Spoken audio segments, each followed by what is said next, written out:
What's going on? Good evening, everyone. You've clicked on to today's pandemic update video with the state of the pandemic.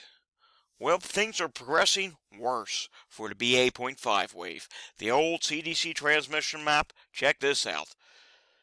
92.909% of all counties in the United States are now in a high level of transmission on the old CDC map.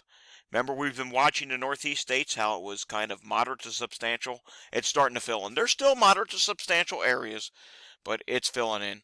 And this 92% is probably only going to increase because I think all of the Northeast is going to eventually probably go high. And yeah, things are just getting worse. The varying proportions today, still 65% of all cases are BA.5. Still roughly 17.3% is the BA.2.12.1 variant. BA.4 makes up 16.3, BA.2 makes up 1.4%. Alrighty, all the cases are in time today for our update. Last night, BNO didn't finish updating until the next morning. Don't know why. Today, there were 131,000 new cases reported. That's less than yesterday. That's less than the day before. Less states reported today, so obviously you're going to get a less number. We're now up 14.5% week over week. And deaths, another 394 were added today. That's less than the last 2 days, but week over week, deaths are now up 26.6%. That's a concerning trend. Only 493,000 tests were added today. So 131,000 cases over 493,000 tests. That's bad. That's really bad. The positivity nationwide is skyrocketing right now. And you'll see that when we get to today's update on the Walgreens data. 953 more people added to the hospital. 40,565 people now in the hospital. ICUs increased by 114 today, bringing them to 4,671. Take a look at the map. Very few states remaining that are not rising. Only about 1, 2, 3, 4, 5, 6. It's only 7 or 8 states left that are not rising. And yes, South Carolina is rising too. Not sure why it's gray. The biggest rise seems to be California and again in the east. And you can really see the rise in California in hospitalization data. I mean, they're approaching 5,000 hospitalizations now, and this wave is only maybe about 20% through its course, with 80% left to go. So, yeah, California is in deep trouble. Matter of fact, there was a story put out today that TSA workers at LAX airport, there's like almost 150 TSA workers, if not more, out with COVID. So the flight situation is getting dramatically worse as well. Taking a look at some cases for today. Texas reported 14,000 new cases. This is a one-day total. Florida, 13,539, another one-day total. New York added another 9,200. Illinois, 5,300. Ohio, weekly total, 24,465 cases. New Jersey, which is continuing to rise, 4,271 new cases. Massachusetts, I believe this is a weekly total, because they said they were going to switch to weekly. So they reported 7,872 new cases. That's slightly up from the previous week. And keep in mind, in the further northeast states up in New England, the BA.5 wave is at its very infant stages right now. So like places like Maine, Vermont, New Hampshire, Massachusetts, they're just starting to rise there. Even upstate New York for that matter, since they're so close together. So it will get worse there. I'm not saying that this is not a bad number. I'm just saying brace yourself. Northern New England's about to get a whole lot worse in the coming days. Rhode Island and Connecticut included. They've been slow to the ball game, but come August, it's going to be pretty bad up there. Virginia, 3,200. Indiana, 4,000. Wisconsin, 2,000. Minnesota, 9,500. You get the theme here. I mean, I could go on through every state. No need to. But let's just look at Puerto Rico. Where's Puerto Rico? Here we go. Puerto Rico added another 2,800 cases today. I mean, Puerto Rico is continuing to be in high rate of transmission. It's just crazy. They've been going on since April now. Here's the national positivity trend. 42.8% positive. Testing continues to be up. It's up slightly over yesterday again. 59,911 tests for the current week. But the positivity's up 10%. But look what's happening here. It's starting to flatten out now, level off, because we're getting that increase in testing. I said this would happen. A lot of people were saying, oh, it's going to continue to go higher. And maybe it will start going higher again once we get the rest of the Northeast states surging in some of these plain states. But for right now, the testing increase, it's helping a little bit, but it's nowhere near where it needs to be. I want to see that number doubled. Let's go through some of the states. Vermont is now 25% positive at Walgreens. New York State, 30%. Pennsylvania dropped a little bit. We were 40% yesterday. Now we're down to 39% today. Florida, 45%. California, 51.9%. And Texas is coming in at 46.8%. Texas is still continuing higher, and I'm starting to question, will Texas pull like California and go 50%? Speaking of Texas, 3,281 people in the hospital in Texas today. Positivity on a statewide level is at 30.48%, so that's terrible. New York State reported 9,253 new cases. That's higher than yesterday. Now take a look at this. Again, I don't understand what goes on here with the positivity in New York State. It never seems to make any sense to me. 8.8% positive. So the cases are higher today, but the positivity's higher. Meanwhile, yesterday the cases were lower and the positivity was lower. It mind boggles me why it's always like that, but that's the way it works in New York. New York State is continuing a rapid rise with hospitalizations, and we can see today that rise went even faster. So yesterday was 2,397 people in the hospital. Today it's 2,460.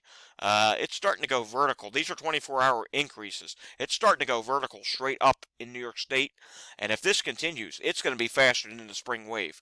So for those who are saying, oh, it's not more severe than the spring wave, yeah, I can agree with that with the ICUs, but there are clearly more people being diagnosed with COVID either in the hospital or they're being admitted to the hospital. There's clearly more number of beds being taken up right now, specifically for coronavirus. Don't want to get into the whole with or without, but that's what I see going on.